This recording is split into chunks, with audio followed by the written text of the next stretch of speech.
Hello friends, कैसे आप सब लोग and thanks for watching my channel. Friends, इस वीडियो में जिस स्टॉक के बारे में बात करेंगे उस कंपनी का नाम है जुआरी ग्लोबल।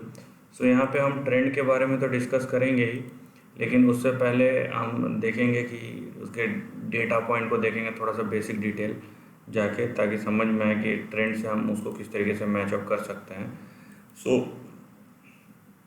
सबसे पहले हम डेटा देखते हैं, फिर हम चार्ट पे वापस आते हैं। यहाँ पे देखिए जुआरी ग्लोबल का primary business in acquisition of land acquisition and development, तो एक टाइप से रियलिटी या रियल एस्टेट के अंदर आप कंसिडर कर लीजिए। अब यहाँ पे दिखेगा आपको कि एक स्मॉल कैप कंपनी है 145 करोड़ का।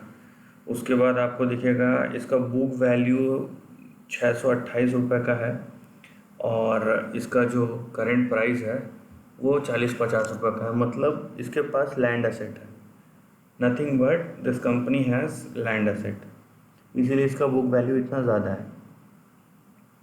उसके बाद आप इसका प्रॉफिटेबिलिटी देखिए, नेगेटिव या फिर नेगेटिव और 1%, तो यहाँ पे प्रॉफिटेबिलिटी तो ना के बराबर है। सेल्स ग्रोथ आपका 3 साल का दिख रहा है, और ऊपर से डिविडेंड भी दिख रहा है 2% का। यहाँ पे देखते हैं हम इसका ट्रेंड किस तरीके का है।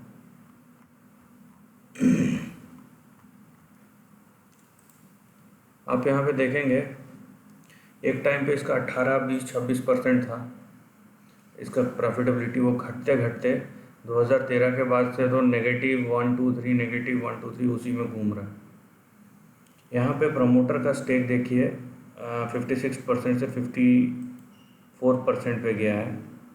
यहाँ पे बहुत सारी ट्रेडिंग कंपनीज दिखेंगी, ट्रेडिंग, फाइनेंस, ये सब कंपनीज दिखेंगी जहाँ पे यहाँ पे आपको, और यहाँ पे HUF और कुछ इंडिविजुअल्स के नाम दिखेंगे। FIIs ने यहाँ पे आप बोल सकते हैं थोड़ा सा स्टेक बढ़ाया है, DIIs ने अपना स्टेक कम किया है over a period of time 14 से 10%, और बाकी जो बढ़ा है पब्लिक का बढ़ा है। यहाँ पे आप अगर बोरोइंग्स देखते हैं, यहाँ से देखिए 2012 के बाद से हर साल कुछ ना कुछ बोरोइंग्स बढ़ता गया है, ठीक है। तो यहाँ पे हर साल आपको डेट दिखेगा, राइट। जहाँ तक EPS की बात हो, ये ईयरली EPS है, ये सबसे इम्पोर्टेंट होता है। पिछले 5-6 साल से ज़ीरो है और नेगेटिव है। बाकी आपका क्वार्टरली EPS देखिए, ये भी यहाँ पे नेगेटिव है। देखिए यहाँ पे एक चीज़ आप समझिए कि यहाँ पे प्रॉब्लम ये है कि इस टाइप की कंपनीज़ में आपको खाली एक ही चीज़ देखने में मिल रहा है कि मार्केट वैल्यू ऑफ इन्वेस्टमेंट, इन्होंने जो इन्वेस्टमेंट करके रखा है यहाँ पे, जिस तरीके का बिजनेस टाइटल है, जाहिर सी बात है लैंड होगा या फिर और कोई सिक्योरिटी होगा, स्टॉक होगा, 1500 करोड़ का है और मार्केट कैप है 145 करोड़ का। उसके अलावा इस कंपनी में कुछ नहीं दिख रहा है, पहली बात तो। यहाँ पे आप अगर यहाँ पे दो तरीके से इसको देखा जा सकता है कि भाई ये कंपनी अगर डाइल्यूट होगा तो इसका जो मार्केट वैल्यू है वो बहुत ज़्यादा है, ठीक है, करंट प्राइस से। लेकिन बात ये है कि यहाँ पे ये किसको मिलता है और कितना मिलता है। क्या आपको अगर डाइल्यूट होता है कल के दिन तो 628 रुपये के भाव से जो बिग वैल्यू है उससे मिलेगा, या करंट प्राइस से मिलेगा, या क्या होगा। क्योंकि ये कंपनी जो है यहाँ पे आप देखेंगे तो यहाँ पे कंपनी जो है वो डेट ले रही है।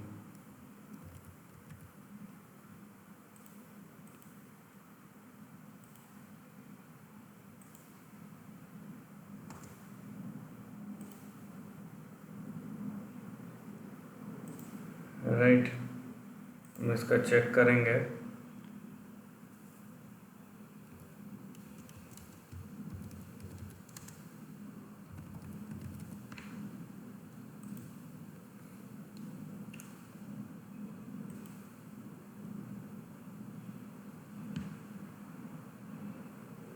जुआरी ग्लोबल का है, इसका फाइनेंशियल्स में जाके रेशियोज को अगर हम देखते हैं, एवरेज, यहाँ पे आप डेट टू इक्विटी देखिए, ठीक है।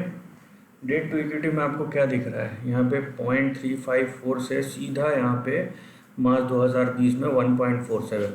जनरली 0.5 से ज़्यादा नहीं होना चाहिए अगर आप फाइनेंस कंपनी नहीं है तो।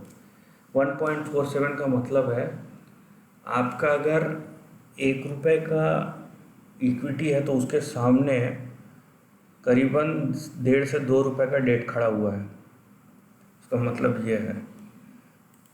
तो ये जो मार्केट इन्वेस्टमेंट वाला सवाल आता है, फिर ये किस तरीके से एग्जीक्यूट होगा दैट वी डोंट नो, ठीक है।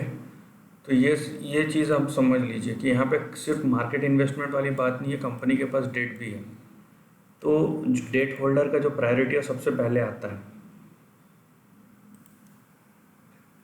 सो वो बचने के बाद जो होगा। Now we are coming to the trend. यहाँ पे ट्रेंड के हिसाब से बात करेंगे और यहाँ पे लॉजिक लगाने का ज़रूरत नहीं है। यहाँ पे बस सिंपली अगर ट्रेंड अप है तो हम अप बोलेंगे, डाउन है तो डाउन बोलेंगे, दैट्स इट। और कोई बात नहीं है यहाँ पे, और कोई हम अपना दिमाग नहीं लगाएंगे, दैट इज़ द थिंग। क्योंकि कुछ चीज़ें लॉजिक पे चलती है और प्राइस जो है, प्राइस का लॉजिक हमेशा नहीं बता सकते, डिपेंड करता है मार्केट के किस साइकिल में, किस फेज़ में है।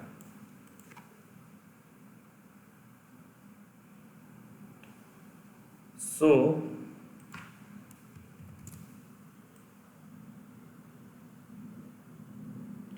यहाँ पे अगर आप ट्रेंड देखते हैं, ये प्राइस का ट्रेंड है, ठीक है। इस पार्ट को फ़िलहाल, ये जो पार्ट है फ़िलहाल उसको एक्सक्लूड कर दीजिए। इसको अगर एक्सक्लूड कर देंगे हम तो यहाँ पे दिखता है हमको एक कंसोलिडेटेड चार्ट, ये वाला पूरा, ठीक है। सो कंसोलिडेटेड चार्ट के अब ये लोअर एंड में। सो मेरा रिस्क और रिवॉर्ड यहाँ पे मेरे को पता चल जाएगा। मेरा सपोर्ट क्या है 43 का, वहाँ से नीचे गिरा तो 23 का। अब मेरे को ये डिसाइड करना है क्या मैं यहाँ तक का सपोर्ट लेके होल्ड करूँ या ये सपोर्ट अगर टूट जाता है तो निकल जाऊँ, ठीक है। लेकिन अगर ये सपोर्ट होल्ड करता है तो नेक्स्ट आपका रेजिस्टेंस आता है 82,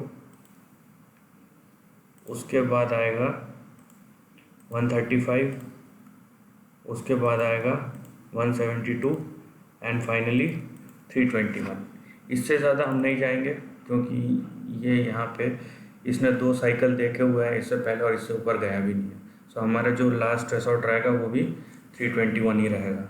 अगर आप ट्रेंड वाइज देखते हैं तो ये अपने ट्रेंड के लोअर साइड में है और ऊपर जाने को तैयार है।